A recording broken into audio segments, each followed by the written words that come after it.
Buenos días a todos. Le damos la bienvenida a nuestra reunión semanal en Rotary Club de Buenos Aires, que cuenta con selectas personalidades en el salón. Para comenzar, saludamos a las banderas: la bandera argentina, la bandera de los Estados Unidos de América, la bandera de Rotary Club y la bandera de la ciudad de Buenos Aires.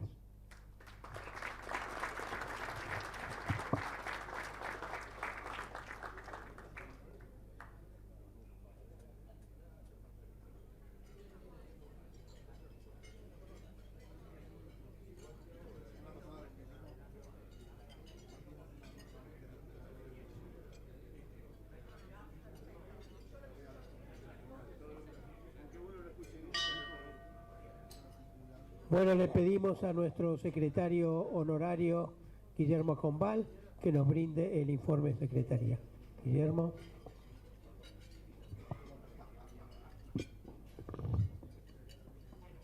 Muy buenos días. Hoy prometo no hablar en inglés. Señoras, invitados especiales, amigos rotarios, buenos días. Preside la reunión de hoy, miércoles 14 de septiembre, bajo formato digital, el doctor Jorge Grimpel. Lo acompañamos en esta mesa cabecera, el orador de la fecha, el licenciado Severino Reato, a quien le damos una muy cordial bienvenida.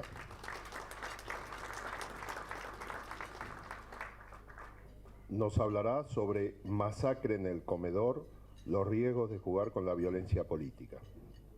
El orador será presentado y entrevistado por la periodista Clara Mariño, quien también coordinará las preguntas que se le formulen. Los socios podrán hacer llegar sus preguntas a través del celular del club, que figura en la sección Ciclo de Conferencias de nuestro Informa.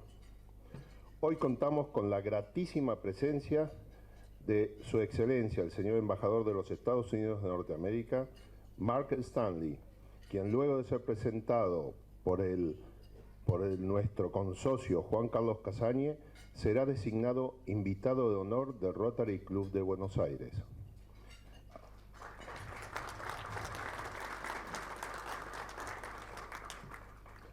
Asimismo, compartimos la mesa con el exdirector de Rotary Internacional y socio honorario Carlos Speroni y los consocios Carlos Bastanchuri, Steven Weiner, Juan Pablo Maglier y Federico Carenzo, presidente del Comité de Relaciones Internacionales de nuestro club. Especialmente invitado nos acompaña el señor Daniel Gaines, agregado comercial de la Embajada de los Estados Unidos de Norteamérica, invitado por Federico Carenzo, el doctor Miguel Ayerza, invitado por Miguel Maswell, el ingeniero Raúl Ángel Rodríguez, invitado por Oscar Secchi, Ricardo Orlando, invitado por Jorge Kogan, y Juan Manuel Casas, invitado por quien aquí les habla. A la mesa del Comité de Vinculación Interclubes, que preside nuestro querido amigo Gustavo Criscuolo, se encuentran sentados el presidente del Rotary Club de Boedo San Cristóbal, Dante Suen, y el Rotary Club de Belgrano, Martín Murúa. Contamos con la presencia también del asistente de la gobernadora, señor Jorge Fiedotín.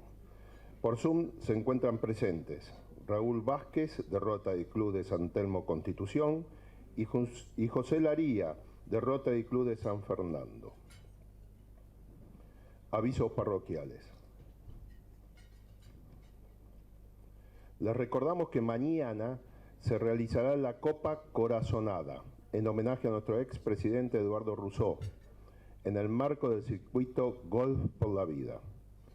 Informes e inscripción corazonada.redsocial@gmail.com. Tienen la documentación como para inscribirse y todos los datos sobre la mesa. El 25 de septiembre a las 20 horas se realizó una función de la obra de teatro Yo soy mi propia mujer, protagonizada por el actor Julio Chávez, a beneficio de la Fundación Rotaria. Esto se realiza en el Teatro Metropolitan Sura. Las entradas se podrán adquirir hasta mañana 15 de septiembre. Los socios interesados, por favor, comunicarse con Carolina.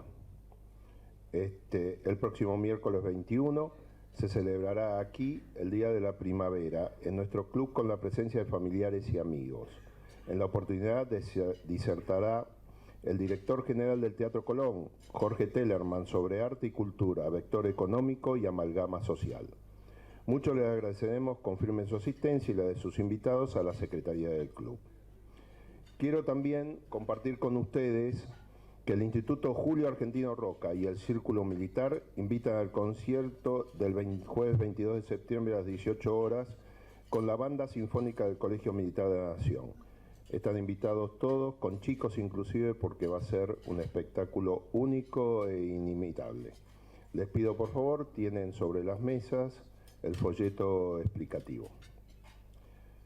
En definitiva, a todos ustedes muchas gracias por acompañarnos y sean muy bienvenidos a Rotary Club de Buenos Aires.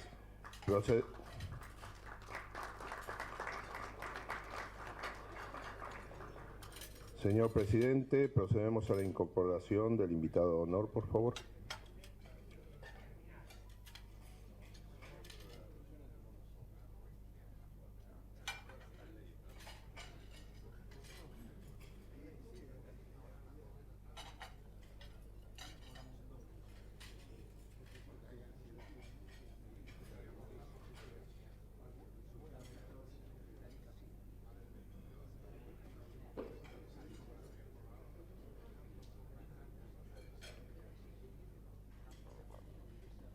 Bueno, vamos a proceder a la incorporación como invitado de honor de Su Excelencia el Embajador de los Estados Unidos de América, el señor Mark Stanley.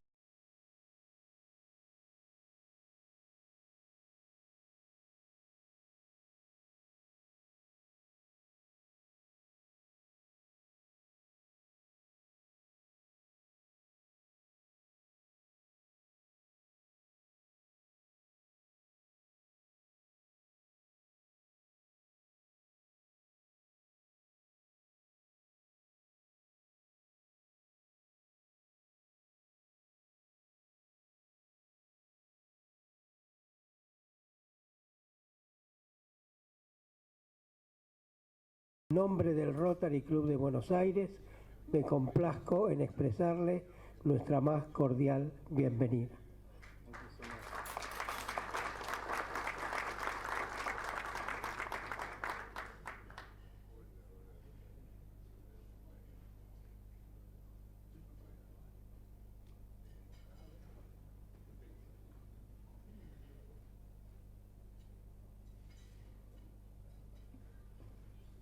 Bueno, el doctor Juan Carlos Casañe hará la presentación de nuestro invitado de honor.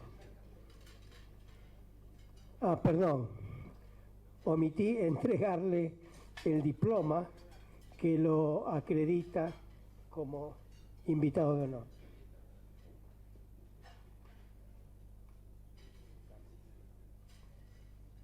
Muchas gracias, doctor Casañe.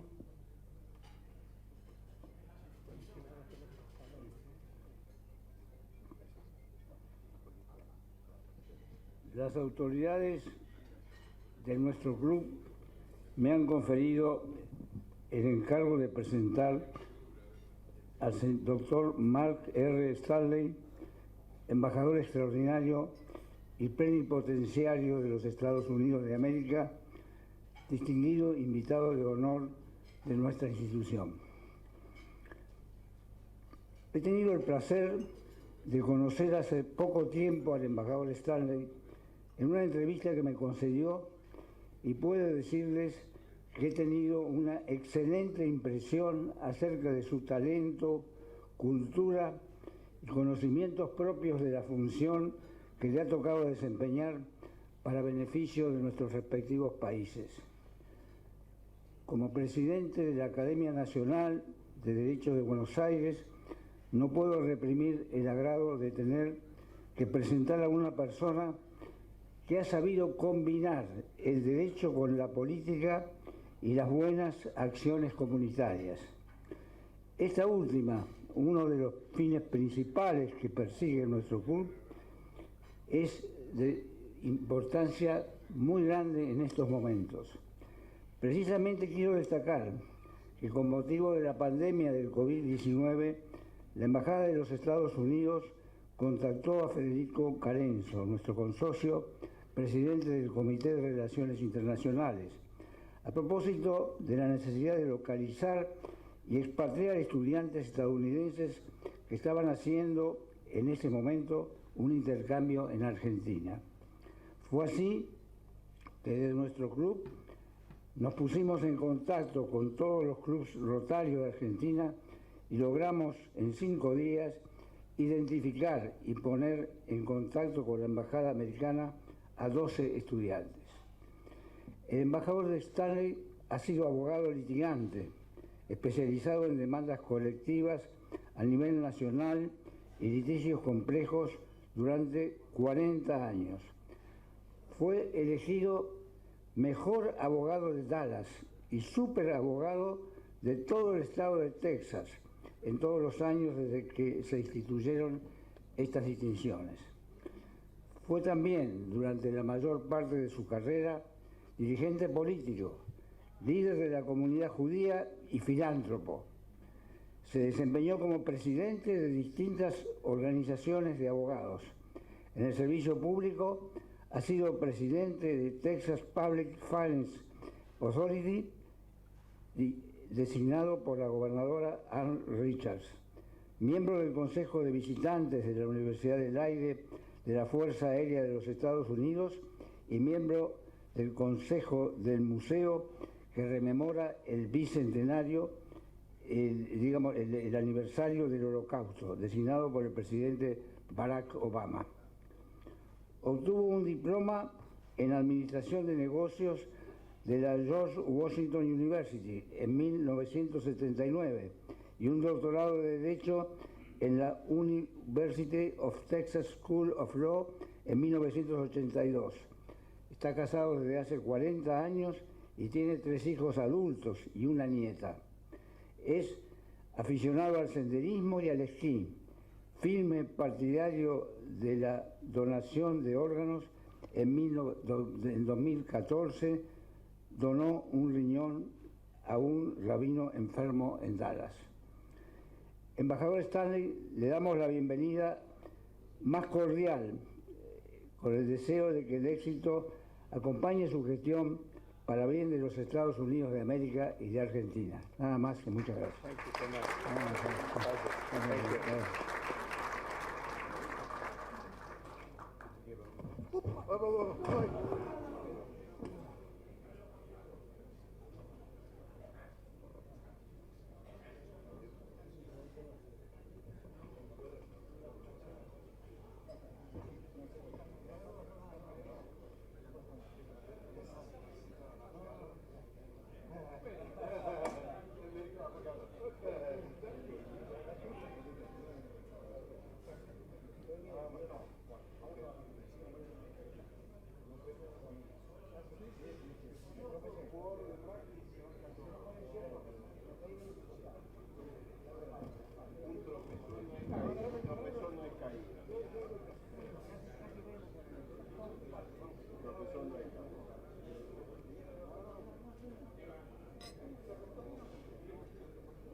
Well, Juan Carlos, it's hard to follow that.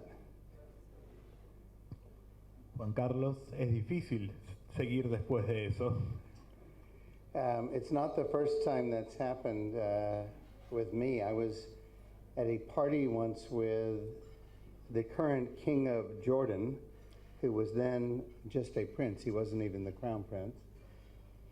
Una vez estaba en una fiesta con quien ahora es el rey de Jordania. En ese momento era príncipe únicamente y pasó algo parecido. And same thing, right in front of me, he tripped and fell. se tropezó y se cayó justo delante mío.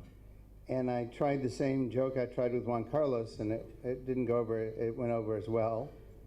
Y yo también me caí al intentar salvarlo. I said to Juan Carlos, "Do you need a lawyer?" Y le dije, ¿necesitas un abogado? Because I'm not a doctor, but I can certainly represent him. Yo no soy médico, pero seguramente lo puedo defender en tribunales. I wear this badge as an honor. I am honored to wear it, and thank you so much for giving me this honor. Llevo esta insignia con un gran honor y les agradezco muchísimo por darme este honor. This isn't my first experience with Rotary. I've spoken, I think, 5 or 6 times to Rotary clubs in Texas, various clubs. No es mi primera experiencia con el club. De hecho, en Texas hablé 5 o 6 veces en conferencias. And I'm very aware of your rich history and that you give back so much to your communities. Conozco muy bien la profundidad de su historia y sé todo lo que le devuelven a la comunidad. This is my second opportunity to visit with Rotary Buenos Aires. I met with Juan Carlos and Federico a month or 2 ago and learned about your organization. Esta es mi segunda oportunidad de hablar en el Rotary de Buenos Aires. De hecho, hace un mes me reuní con Juan Carlos y con Federico ya. I also hear from our embassy how grateful the embassy is both for the partnership it has with Rotary Buenos Aires, but also with the fact that you helped us with the American students during the pandemic. La embajada está muy agradecida tanto por la alianza que tiene con el Club Rotary en Buenos Aires y también por la ayuda que nos prestaron con los estudiantes estadounidenses durante la pandemia. I'm not supposed to give a speech today, but I do want to thank you for allowing me to be an ambassador in Argentina. No voy a dar un discurso hoy, pero sí quiero agradecerles por darme la oportunidad de ser embajador de los Estados Unidos en Argentina. I love your country, and I see a great future for this country because you have the resources to literally feed and fuel the world. If we can get the politicians to make the right decisions, you have the human capital, you have the agriculture, you have the oil and gas, you have the lithium, and the world needs what Argentina has. And you should be, I'm sorry to go so long, you should be very proud of the work that Sergio Massa and Jorge Arguello did last week in Washington. I think they really advanced your country's interests with the United States. Es un país que realmente me encanta y veo que tiene un futuro muy prometedor porque ustedes tienen los recursos para alimentar el mundo y para brindarle energía al mundo. Si los políticos toman las decisiones correctas, sepan que tienen los sindicatos, tienen los recursos agrícolas, tienen el petróleo, tienen el gas, tienen el litio. Y el mundo realmente necesita estos recursos en este momento y ustedes tienen que estar orgullosos de eso y del trabajo que están haciendo Massa y su equipo en Washington. And I don't want you to leave with the impression that this is just an opportunity for Argentina. This is also an opportunity for the United States to be a good partner to Argentina, to grow this relationship, to help Argentina ramp up with infrastructure so that Argentina can export the oil and gas and agriculture and livestock and lithium to feed and fuel the world. So this is our chance to be a partner too. Y no quiero que se lleven la impresión de que esta es una oportunidad únicamente para la Argentina, también lo es para los Estados Unidos. Es una oportunidad para que nosotros seamos un buen socio, para que hagamos crecer la relación, para ayudar a la Argentina a conseguir la infraestructura que necesita para poder exportar el petróleo, el gas, los productos agrícolas, ganaderos, el litio y aprovechar esta oportunidad que tienen para alimentar y brindar energía a todo el mundo. thank you again for the honor that you've given me today. I'm a proud honorary member of Rotary Buenos Aires, and I look forward to more encounters with you. Thank you also again for such a warm welcome to your beautiful country. Muchas gracias por el honor que me han dado hoy. Soy un orgulloso miembro honorario ahora del Rotary Club en Buenos Aires. Ansío que tengamos más encuentros y les agradezco también la cálida bienvenida que me han brindado a este país. Bueno, muchas gracias, embajador Stanley. Muchas gracias, doctor Casañe. Me alegro que el pequeño accidente nos pasó a mayores. Y bueno, quiero invitar ahora al presidente de nuestro Comité de Relaciones Internacionales, Federico Carenzo, para que entregue a nuestro invitado de honor nuestro libro del centenario como testimonio de su incorporación.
Bueno, llegó el momento de escuchar a nuestro orador,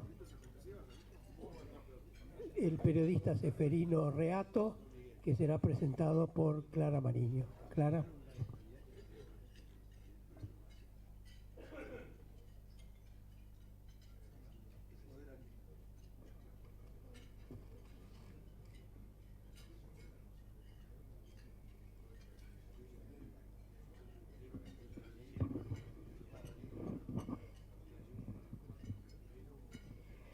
Hola, buenas tardes. Nuestro orador de hoy, Seferino Reato, es periodista y licenciado en Ciencias Políticas, editor ejecutivo de la revista Fortuna, conduce Al Hueso por Radio Rivadavia y Retweet en FM Cultura y participa en el programa Voces por la Nación Más.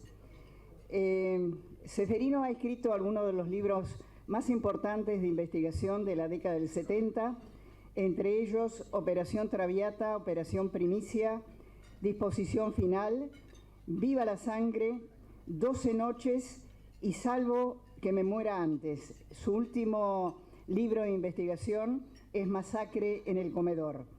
Trabajó en los diarios Perfil y Clarín, fue corresponsal en San Pablo de la agencia de noticias ANSA y fue consejero de prensa en la Embajada Argentina en el Vaticano. En el 2017, Seferino recibió de parte de la Fundación Conex una distinción como uno de los 5 mejores periodistas de investigación de la última década. Seferino, un placer escucharte.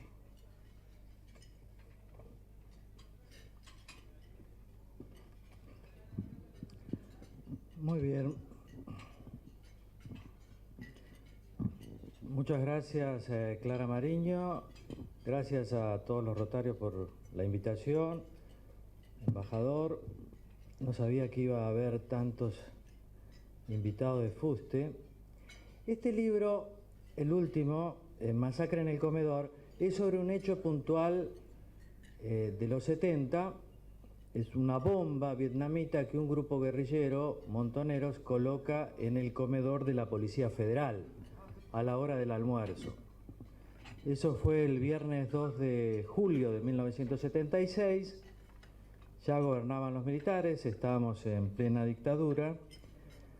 Y Montoneros coloca esa bomba, explota a la hora del mediodía, mueren 23 personas y hay 110 heridos. Es el atentado más grande de los 70, el más sangriento, y también de la historia argentina hasta 1994, es decir, hasta la voladura de la AMIA. Montoneros reivindicó rápidamente el ataque, o sea que no hay ninguna duda de la autoría. Sin embargo, nunca fue investigado por la justicia, ni durante la dictadura, ni después de 1983, cuando recuperamos la democracia. Ha habido últimamente algunos pedidos de familiares de las víctimas, pero la respuesta de la justicia es: ya pasó demasiado tiempo.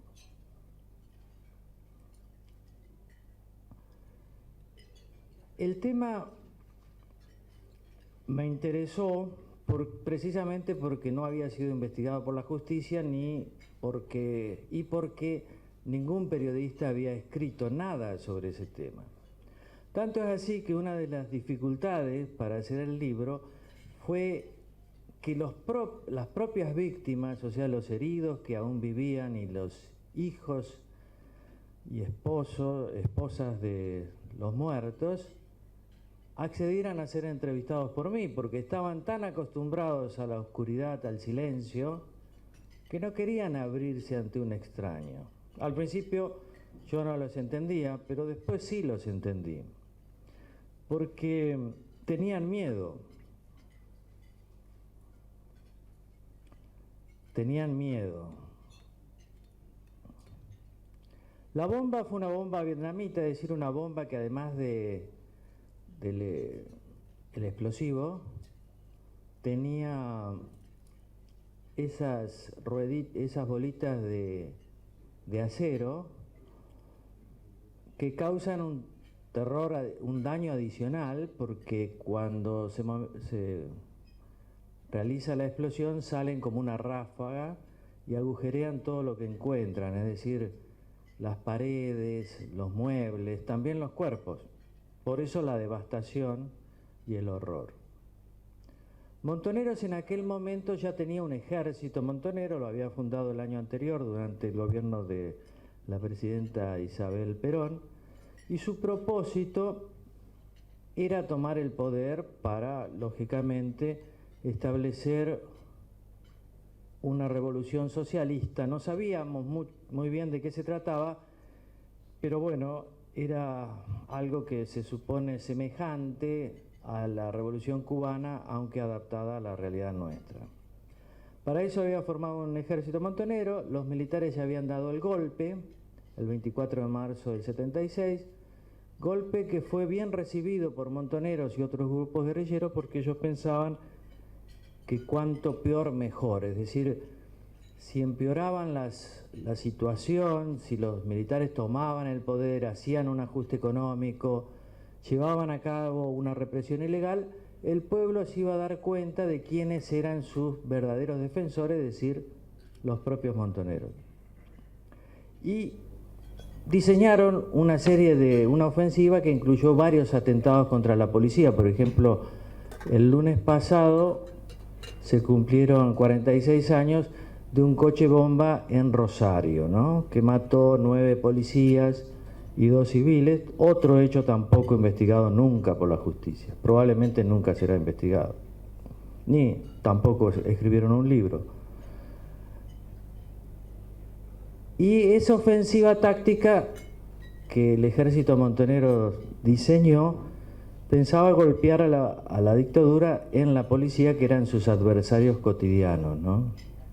El libro me permitió acceder bastante a lo que era el aparato de inteligencia de Montoneros, que fue quien diseñó la operación, porque había que meterse en ese lugar, dejar una bomba, y fue precisamente un agente infiltrado por Montoneros, que también era oficial de Montoneros, pertenecía al Servicio de Inteligencia e Informaciones, que y su jefe era Rodolfo Walsh. Y entonces acá accedo a través de este libro a un gran periodista, gran escritor, que además fue revolucionario, y un poco el santón de los periodistas y de los intelectuales, y por qué no decir de algunos políticos, dado que hasta tiene nombres de estaciones de subte, precisamente a 12 cuadras del lugar del atentado. Walsh, para mí, la mente más lúcida por varias razones que explico acá en el libro y que tienen que ver no solo con el atentado, sino con luego la crítica que hace de esta ofensiva militar de Montoneros, de la que él participó, pero critica y sugiere a la conducción de Montoneros cambiar, ya no más la guerra contra el Estado, sino adoptar una resistencia que tenía que ver mucho con los movimientos de derechos humanos, y él lo dice, ¿no? Ahora hay que cambiar, ya perdimos la guerra, podemos volver a ser una alternativa de poder socialista, pero tenemos que volver al pueblo, una resistencia donde nuestra bandera, la bandera fundamental de los derechos humanos, debía ser nuestra. Entonces todo esto es el libro, me permite a partir de un hecho acceder a una década, tratando de explicar un poco la violencia política que en circunstancias normales sería una cuestión del pasado, pero como sabemos y vemos, los 70 es una década que siempre vuelve. Ahora han vuelto algunos jefes montoneros que lograron sobrevivir, como Firmenich, Baco Narvaja, a dar su visión. Tenemos una organización que se llama nada menos que la Cámpora, es decir, en alusión a un presidente de los 70, y un montón de funcionarios y políticos oficialistas que se consideran herederos de los 70, es decir, herederos por lo menos de los ideales y no de los métodos de las guerrillas, y ese temor que nos persigue, ¿volverá la violencia política o no? ¿La hemos dejado atrás o no? ¿Qué pasará? Este atentado contra la vicepresidenta indica la posibilidad de volver a una violencia política. ¿Y si la hubieran matado? ¿Y cómo va a seguir esto?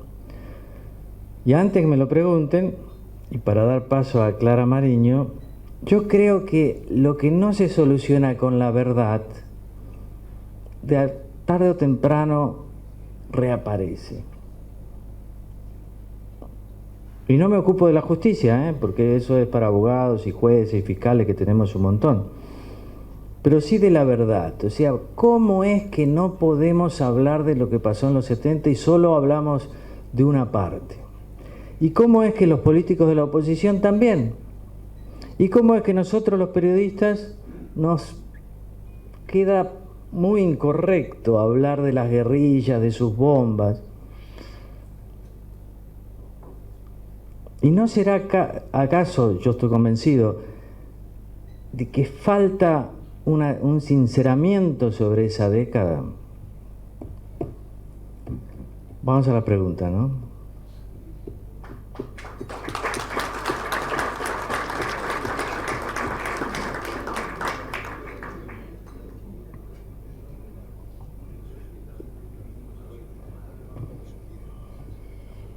Gracias, Seferino.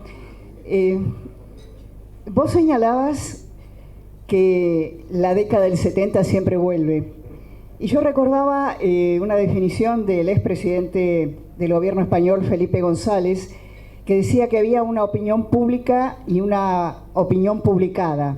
La opinión pública era la opinión de la sociedad española en esa época, pero la opinión publicada tenía que ver con lo que se discutía en los ámbitos políticos, intelectuales, académicos. El tema de los 70 es un tema no resuelto justamente por esos sectores políticos, académicos, periodísticos, o está también en la sociedad, porque yo creo que en la sociedad hay una condena de la violencia política, no así en el otro campo. Quisiera conocer tu opinión. Sí, yo estoy de acuerdo con vos. Curiosamente le he pedido a algunos analistas y que acostumbran a hacer sondeos, les he preguntado más bien, ¿por qué no se ocupan de preguntar? Preguntan tantas cosas, ¿no? Acá está D'Alessio, con sus encuestas tan buenas. Digo, ¿por qué no poner una preguntita sobre los 70? Porque yo creo que los políticos en general, y en particular varios, se guían mucho por las encuestas. Y me gustaría saber qué piensa la gente. Yo pienso como vos que la gente debe condenar la violencia política, supongo, pero es un should be, es un debería, no sé. Pero ¿por qué los consultores no lo hacen? ¿Será que nadie se los encarga? No sé. Pero preguntan tantas cosas, ¿por qué no preguntan una? ¿Qué piensan de la guerrilla? Yo recuerdo hace 5 años haber accedido a unos trabajos y la condena era muy fuerte.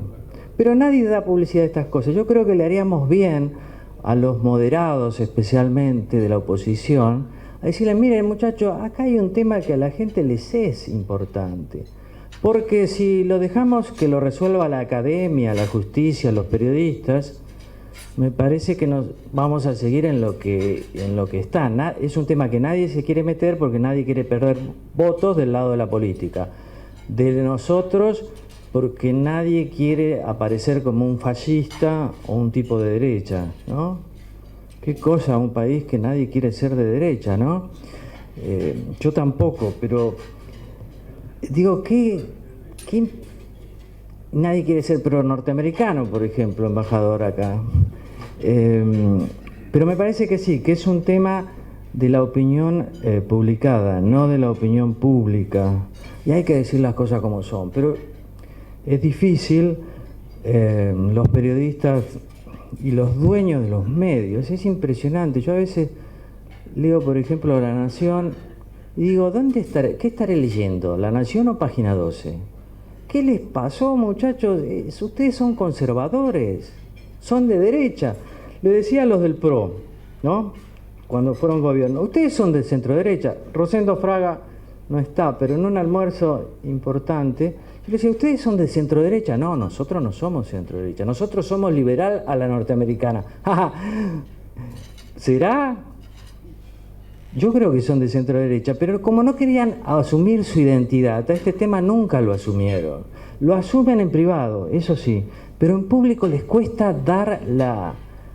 Y como los sectores de centro izquierda son tan activos y le dan tanta importancia a la cultura política, que eso los peronistas y el centro izquierda son maestros, digamos. Ellos saben que uno vota por una formación política.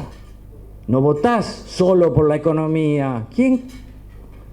Un 15%, un 20% vota, pero después hay todo una cuestión del relato, como dicen algunos despectivamente, o sea, del discurso político, que los peronistas lo han trabajado siempre, de una manera bizarra. Evita me ama, Perón me quiere, qué sé yo, todo eso absurdo, pero siempre tratando de convencer, lo que decía Perón, hay que convencer a la gente desde chiquitos, porque después votan, ¿no? Y la izquierda también. En cambio, centro derecha, que acá nadie quiere ser de centro derecha, a eso no le importa. Ellos creen que solo es la economía. Y no es solo la economía. No es solo la economía. Es la educación, es la salud, es la seguridad, son muchas otras cosas. Es lo que uno quiere ser, lo que quieren ser los hijos. Y eso me parece que el centro derecha, los partidos como el PRO, que no quiere ser de derecha, o como la Unión Cívica Radical, que no quiere ser de derecha, tienen que fijarse más y no ir de los furgones. Si viene un extranjero y empieza a ver los medios y cómo tratamos, parece que este es un país de izquierda, ¿no? Pero no lo es. Afortunadamente no, digo, está muy bien que haya de izquierda. Yo creo que la izquierda tiene muchas cosas que ver, pero no es esta izquierda no tiene nada de defensa de la honestidad, defensa de igualdad de oportunidades. Entonces me parece que hay mucho de opinión publicada. Seferino, acá me ha llegado una pregunta y es la siguiente. ¿Por qué cuando se comienza a hablar sobre el tema de los derechos humanos se piensa en marzo del 76 y no se piensa en la violación de los derechos humanos antes de esa fecha, teniendo en cuenta que había ya varias organizaciones terroristas y una salida del Estado como fue la AAA? Bueno, yo creo que fue un acuerdo del presidente Alfonsín, que no tenía mayoría en el Senado, con el peronismo para no investigar antes del 24 de marzo del 76. El presidente Alfonsín necesitaba el apoyo de los senadores peronistas, cuyo jefe era Saadi, que también era el jefe político de los ex montoneros, y fue un acuerdo para no investigar eso. Consta en el Nunca Más que había incluso un registro de los crímenes de la AAA, pero que no pudieron ser investigados. A nosotros nos quedó esa impronta, claro, visto desde hoy, un error, una tara que arrastra nuestra democracia, para mí, que es considerar que violación a los derechos humanos es solo la violación desde el Estado. Eso es un invento nuestro. ¿Quién dijo eso? En el Estatuto de Roma no está.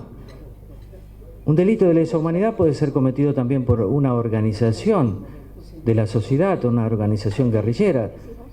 Si no, ¿cómo se juzgaría, por ejemplo, los delitos de la FARC, de la guerrilla colombiana? Eso es un invento nuestro, de nuestra justicia, de una corte,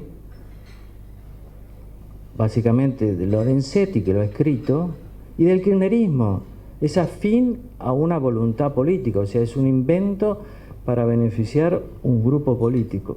Y después, con todo ese relato que nosotros hemos puesto, a mí me parece bien, el eje en los horrores de la dictadura, las desapariciones, los vuelos de la muerte, el robo de niños, todo eso está muy bien. Pero hemos puesto solo el eje en eso porque hemos creído, después del 2001, que los culpables de nuestra crisis, tengo otro libro que se llama 12 noches, han sido los militares. Después del 2001 nosotros decimos, bueno, acá nosotros somos lo que somos por los militares, los milicos son, que es un chivo expiatorio perfecto, porque no hay duda de que cometieron muchos errores, pero en ese momento era gratis, porque ya no tenían ningún poder. Entre Alfonsín y Menem los habían desplumado.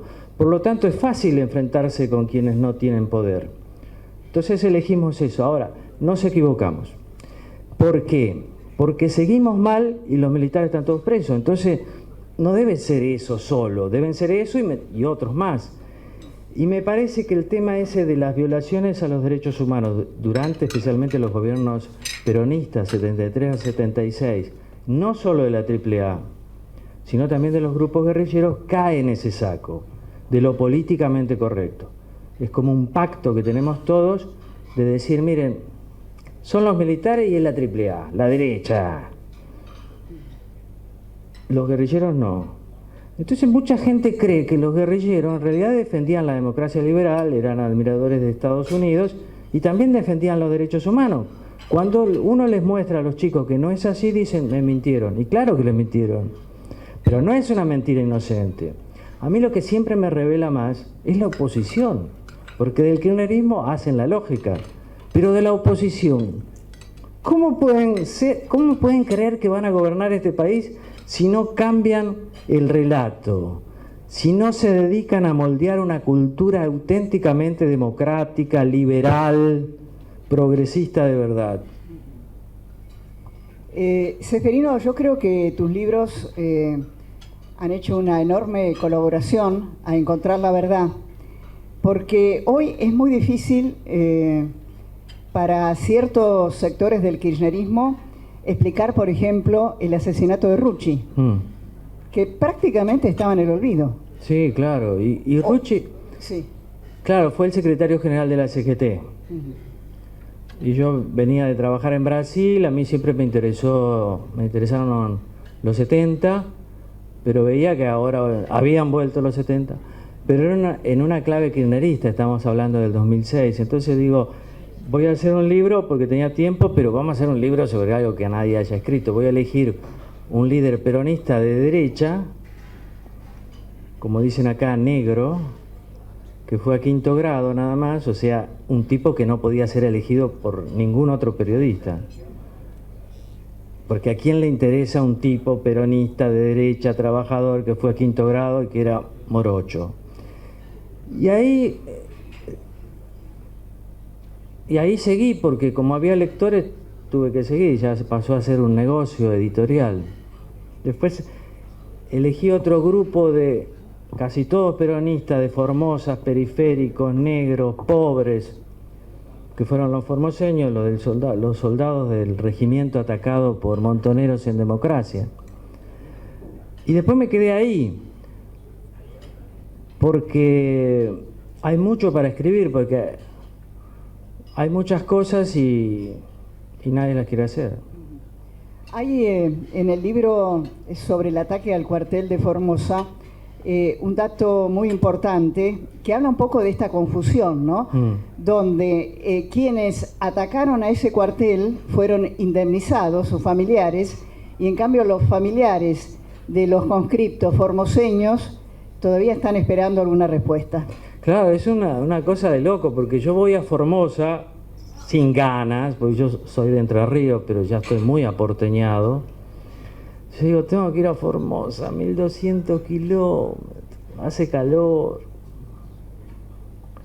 Qué horror. Y voy y hago una entrevista a los soldados sobrevivientes. Y uno de los soldados, que son todos muy tranquilos, una cultura muy guaraní, o sea, de hablar pausado, muy respetuoso, uno me grita del fondo y me dice, pero usted no se da cuenta de lo que pasa acá. ¿Qué pasa? Y que todos los subversivos, ellos dicen subversivos, cobraron indemnización y nosotros nada. Si hubieran venido con una bandeja con choripán, capaz que nos ganaban y les dejábamos entrar al cuartel. Teníamos un hambre como tenemos ahora. Y yo digo, no puede ser. Los muchachos después trataron de calmarlo porque era un cisne negro, ¿no? Y cuando vengo acá averiguo y era efectivamente así, o sea, los parientes de los guerrilleros. Ustedes, estamos en democracia, 1975, gobierno peronista. Montoneros ataca el cuartel. Los que atacan y murieron en un combate franco, los cuerpos fueron entregados, esos cobraron la indemnización los familiares. Y los defensores del cuartel no cobraron nada. Usted, a ver si nos entendemos de nuevo, o sea, los que defendieron el Estado democrático no cobraron nada. Los que lo atacaron cobraron de un Estado democrático. ¿Cómo se puede entender eso? Nosotros porque estamos familiarizados, pero el embajador seguramente no lo entiende. De nuevo, entonces, los que atacaron el cuartel en democracia murieron. Los familiares cobraron indemnización de un gobierno democrático, de varios gobiernos democráticos. Los que defendieron y murieron no cobraron nada. Los que atacaron eran de clase media. Los padres en general no necesitan esa indemnización. Los que defendieron y murieron eran peronistas de clase baja, pobres. O sea, los padres necesitan esa indemnización. Pero después pasó algo peor. De este libro lo escribí en el 2011, tuvo mucha trascendencia, afortunadamente. Nadie se le ocurrió indemnizarlo, o sea, hubo 2 o 3 proyectos para equiparar las indemnizaciones, nunca pasaron el Parlamento. ¿Ustedes pueden creer? Ni siquiera durante el gobierno de Macri. No, el gobierno de Macri, el primer año, la oposición le sacó todas las leyes que quiso. 2016 con el acuerdo con Sergio Massa, ¿no? Después se olvidaron de esto. Cuando fueron las PASO, ¿te acuerdan que perdieron por mucho? Macri inició una gran arremetida y ahí sí tuvo la valentía de firmar un decreto para equiparar las indemnizaciones y pagarles a los parientes de los soldados. El decreto fue firmado, pero faltaba muy poco tiempo, nunca fue pagado. Y ahora tampoco será pagado por este gobierno, porque depende justamente de la firma del ministro de Defensa Tayana, que fue jefe guerrillero, y del secretario de Derechos Humanos, Pietragala hijo, cuyo papá fue uno de los jefes que asaltó el cuartel, y la mamá. Es decir, que no. Pero lo que más me preocupa es que no está en la agenda de la oposición. Ni siquiera de todos los legisladores opositores de Formosa. O sea, algunos, el senador radical, por ejemplo, de Formosa, nunca le ha calentado este tema. Quiero decir, es un tema bastante profundo. Te va a hacer una pregunta el señor embajador de los Estados Unidos. Ah, bueno, cómo no. Me la traducen, ¿eh? Que no me quiero equivocar. Thank you very much. I think this is a very important subject, and I'm looking forward to reading your book. Both our countries, Argentina and the United States, are young, fragile democracies. Free speech is important for young, fragile democracies, but so is informed speech. And I wonder whether you have considered the effect of social media now on this speech and the lack of informed debate. People have their own narratives. In our own country, our capital was attacked on January 6th last year because people believed somehow that the election was stolen from Donald Trump. That's dangerous, and I'm seeing much more danger from social media. When Christina Kirchner was attacked, I was accused of being the person behind it by some people on Twitter. There are troll farms in Russia, Iran, South Korea that egg this on and get it going. And I'm wondering whether you've thought about how it has morphed and has it gotten worse since what you saw happening in the 70s. Bien. Muchas gracias, han sido leer su libro, es muy interesante todo lo que plantea. Le quería decir que nuestros países, la Argentina y los Estados Unidos, son democracias jóvenes. Y en ese sentido la libertad de expresión es muy importante, pero también el discurso informado.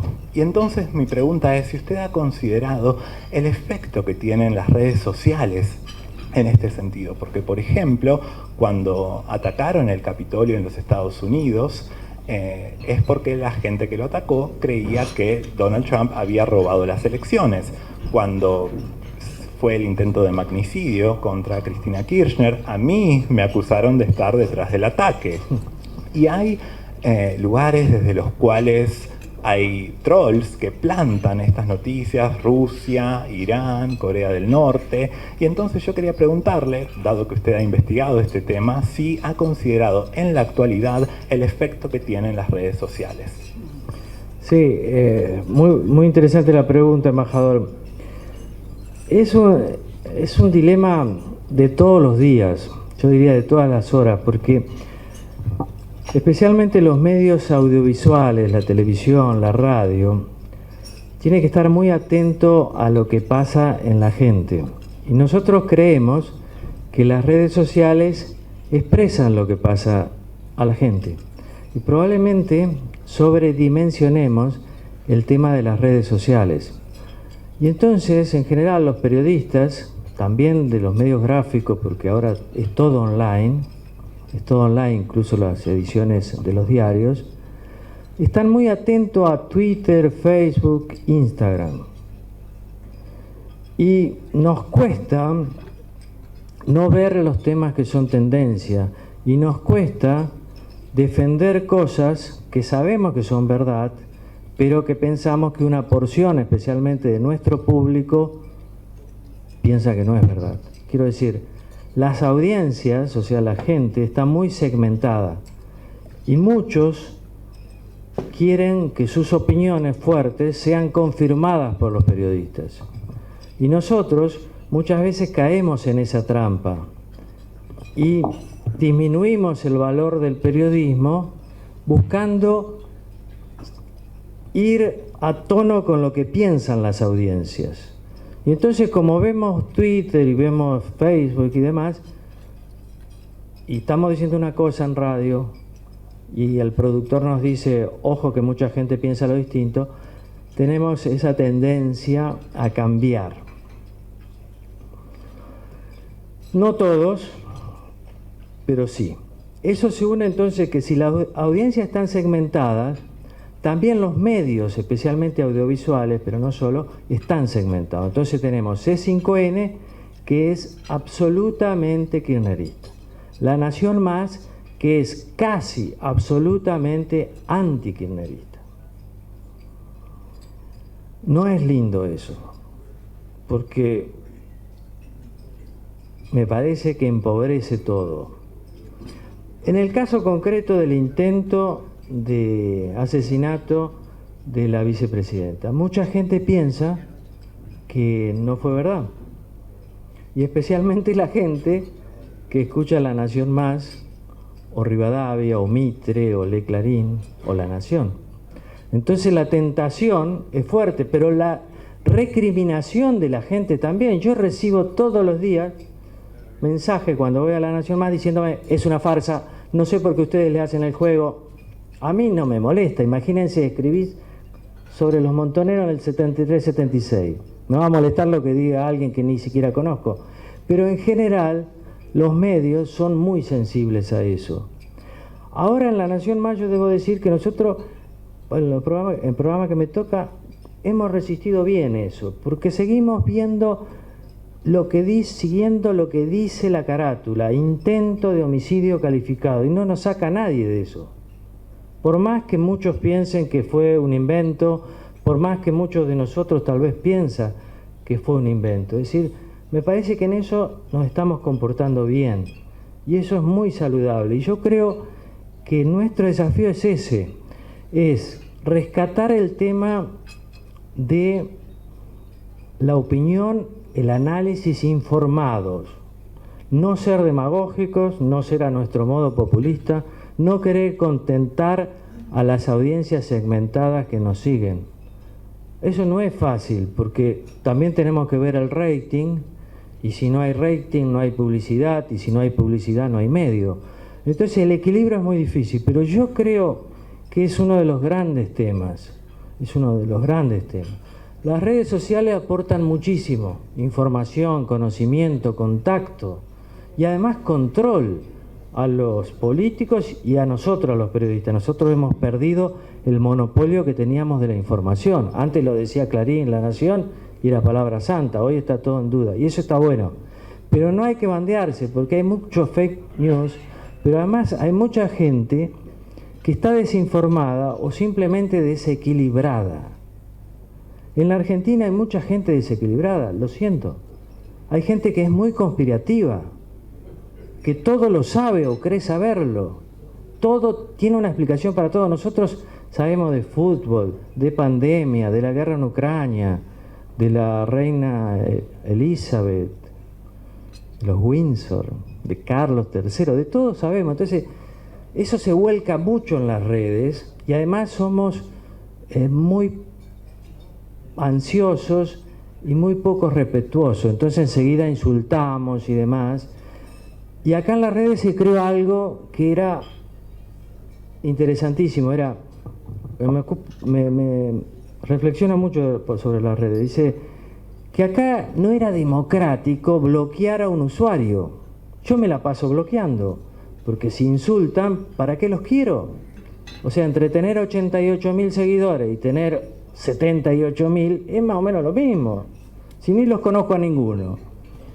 Entonces, pero ¿cómo puede ser que alguien te pone una fotito del hijo y te larga un insulto a alguien que no conoce? Esa persona fuera, obviamente. Pero en general los periodistas tratamos de no bloquear, porque no vayan a decir que no somos democráticos. Yo creo que hay que bloquear a todos los que insultan, y con respecto a los conspirativos comprenderlo, pero no darle bolilla. Pero es un gran problema ese, porque tengo que decir que siendo los kirchneristas los grandes propagadores del odio, algo de razón tienen cuando acusan a los medios de propagar odio. Agrego esto: Cristina no necesita de nosotros para generar odio o amor. Su gran virtud es que ella llega sin nosotros a la gente. Tiene una gran capacidad histriónica y su mensaje penetra cualquier medio. Es decir, no es porque uno diga odienla a Cristina que la van a odiar a Cristina. Basta verla para odiarla, o basta amarla. Basta verla para amarla. Por más que nosotros digamos es mala, mucha gente la va a amar.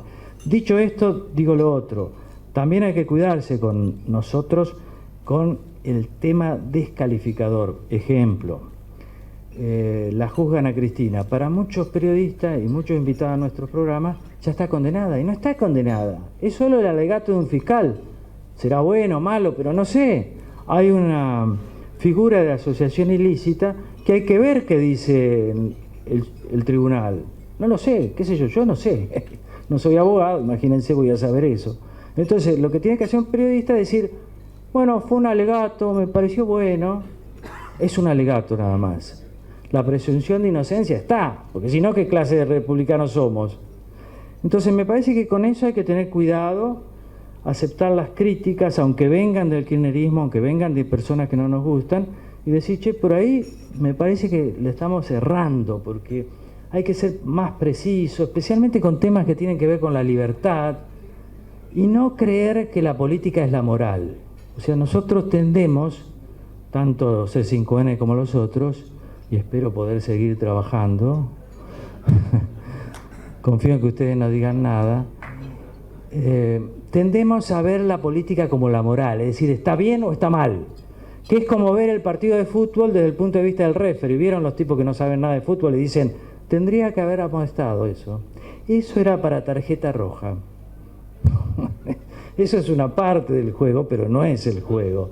Y la política, nosotros no podemos hacer de sacerdote y decir, está bien, está mal, está bien, está mal. Hay que explicar, informar, analizar y después opinar, pero es lo menos importante. Seferino, quería preguntarte sobre este tema justamente. ¿No crees que en la política argentina y también en el periodismo la opinión ha desplazado a los hechos? Sí, claro. Vos sos de otra escuela, de una gran periodista y tenemos que volver. Y sabés muy bien, yo creo que hay tres momentos. Una es la información, el análisis en base a la información y la opinión en base a los dos. Y hay que diferenciar mucho. La política es muy particular. Ojo, es arte, pero es una técnica también. Tiene ciertas reglas. Te doy un ejemplo. Yo estuve en San Pablo. No sé nada de auto. Aprendí a manejar hace 2 años. Pero tenía que cubrir el Gran Premio de la Fórmula 1 y me encantaba. Entonces, ¿yo qué cubría? La carrera no, si no sabía nada. El andar de los autos menos, si no los distinguía. Cubría los chimentos, es decir, estaba Schumacher que se peleaba con Coulthard que se peleaba con el otro, eso era lo que yo hacía, el chimento. Porque era lo único que podía hacer, pero sabía que era chimento nada más. Y los otros tampoco me hubieran dejado decir, mejor piloto, aquel va a ganar, porque no podía ser. En política se cubre mucho chimento, que es lo que todos podemos cubrir. Y mucha gente piensa, eso es el periodismo, mira, es fácil, yo también lo puedo hacer, ¿eh? Yo puedo decir que este es bueno, este es malo, total. Y me parece que acá por lo menos estamos viviendo para mí un momento pobrísimo del periodismo. Muy, muy pobre. Ya desde el hecho de que los periodistas tengan un plurimpleo, que los ves a la mañana, a la tarde, a la noche, y que siempre te dicen lo mismo, con el tono sacerdotal, es pésimo. Y yo no sé cómo la gente todavía ve televisión. No, es que es cierto, vos ves una cadena... Mirá que tenemos un proyecto, Tratemos de levantar el ánimo. Pero digo, es que de la mañana a la noche, depende del canal, ves siempre lo mismo y siempre dicen lo mismo. Y no hay capacidad de reflexión. Y a ustedes los toman como tontos, porque yo creo que un periodista tiene que abrir la cabeza. Es mejor preguntarse antes que afirmar. Es mejor la ironía antes que la solemnidad. Es mejor la broma que el discurso. Todo eso hace pensar. Pero si traes a los mismos invitados, si hablas de lo mismo, si crees que todo lo sabés, si crees que el bien está acá y el mal está acá, si crees que Cristina es perversa y Mauricio es bueno, o al revés, te equivocás. Yo parto de otro lado. Para mí los políticos son todos buenos. Como los empresarios son todos buenos. Los empresarios y los periodistas, es decir, cada uno trata de hacer lo mejor posible, solo que se equivocan. Pero no es que vos venís y decís, che,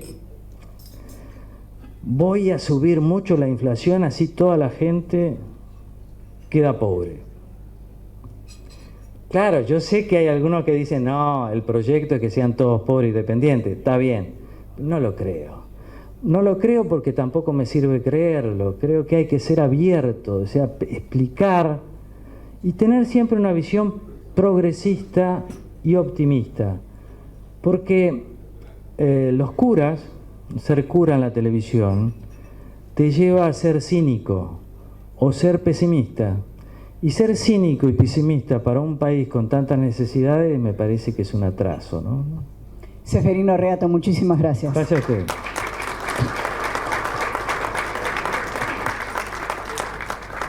Bueno, agradecemos a Seferino Reato por la excelente exposición y vamos a entregarle el libro del centenario como testimonio de su paso como orador por el club.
Sí, pero debe estar frío ya. Allá tengo...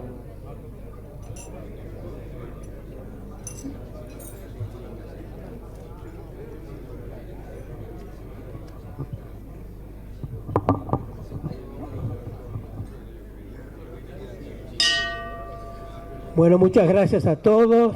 Damos por finalizada formalmente nuestra reunión, pero están todos invitados a quedarse tranquilos para la charla post almuerzo en la medida que el tiempo les dé. Muchas gracias.